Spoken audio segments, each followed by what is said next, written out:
Bank Indonesia kembali menahan suku bunga acuan atau BI 7-Day Reverse Repo Rate pada level 6% untuk Januari 2024.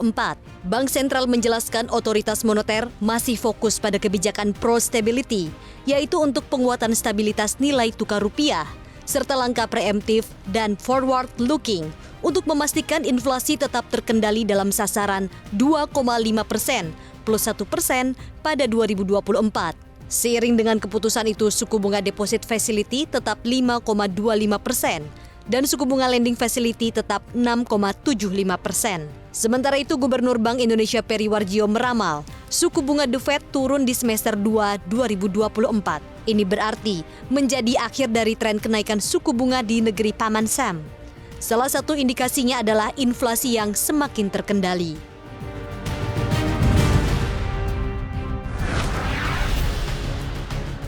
Kementerian Ketenagakerjaan membenarkan PT Heng A Indonesia akan melakukan penutupan operasional hingga menyebabkan 1.500 karyawan terdampak pemutusan hubungan kerja atau PHK mulai Februari 2024. Direktur Jenderal Pembinaan Hubungan Industrial dan Jaminan Sosial Ketenagakerjaan Indah Anggoro Putri mengatakan, pihak Heng A Indonesia telah melaporkan penutupan operasional kepada Dinas Ketenagakerjaan Bekasi. Alasan penutupan karena penurunan permintaan dan pendapatan perusahaan.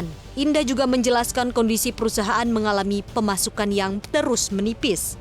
Turunnya orderan juga disebabkan oleh syarat yang ketat dari pemesan. Saat ini kasus penutupan dan berdampak pada PHK karyawan PT Heng A tengah ditangani oleh Dinas Ketenagakerjaan Bekasi. Kementerian Ketenagakerjaan memastikan akan terus memantau bagaimana penyelesaian masalah ini untuk bisa menjamin hak-hak pekerja.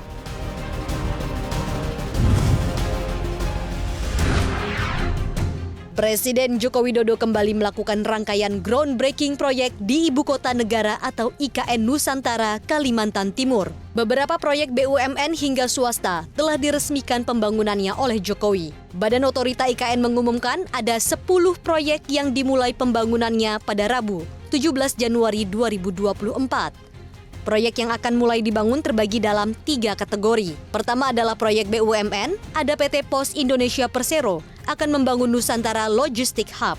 Kemudian RRI juga akan membangun studio siaran radio di IKN. Kategori kedua adalah proyek swasta. Pada kategori ini, Sun Hub akan membangun area pergudangan dan Jambuluwuk Hotel and Resorts akan membangun Hotel Bintang 5. Lalu akan dibangun Green Pesantren yang merupakan pilot project reforestasi, serta Nusantara Warehouse Park. Kategori ketiga yakni groundbreaking kantor lembaga negara.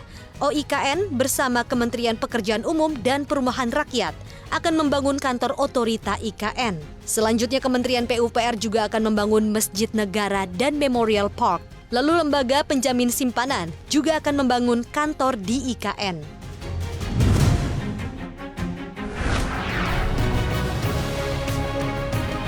Perekonomian China hanya tumbuh 5,2% sepanjang 2023. Ini menjadi salah satu pertumbuhan tahunan terlemah dari China dalam lebih dari 3 dekade terakhir. China sendiri saat ini masih berjuang melawan krisis properti yang melumpuhkan hingga lesunya konsumsi dan gejolak global. Pada 2023, laju PDB negeri tirai bambu meningkat 5,2% hingga mencapai 126 triliun yuan atau sekitar 276.000 triliun rupiah.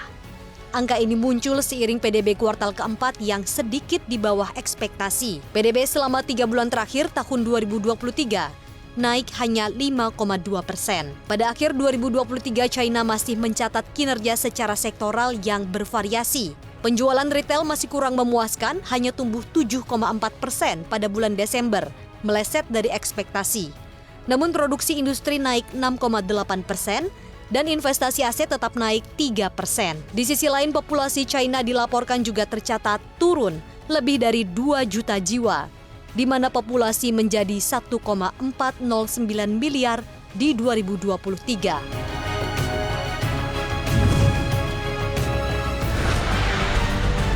Toyota Avanza, Veloz, dan Race terkena program recall atau pemanggilan kembali di Filipina. Departemen Perindustrian dan Perdagangan Filipina yang meliputi 4 provinsi dan 5 kabupaten, yakni DTI Region 12, menarik kembali ketiga mobil tersebut. Program recall ini tidak terkait dengan isu keselamatan yang dikeluarkan oleh pemerintah Jepang, melainkan adanya kendala pada sistem rem yang membuat kampas rem mengalami keausan dini.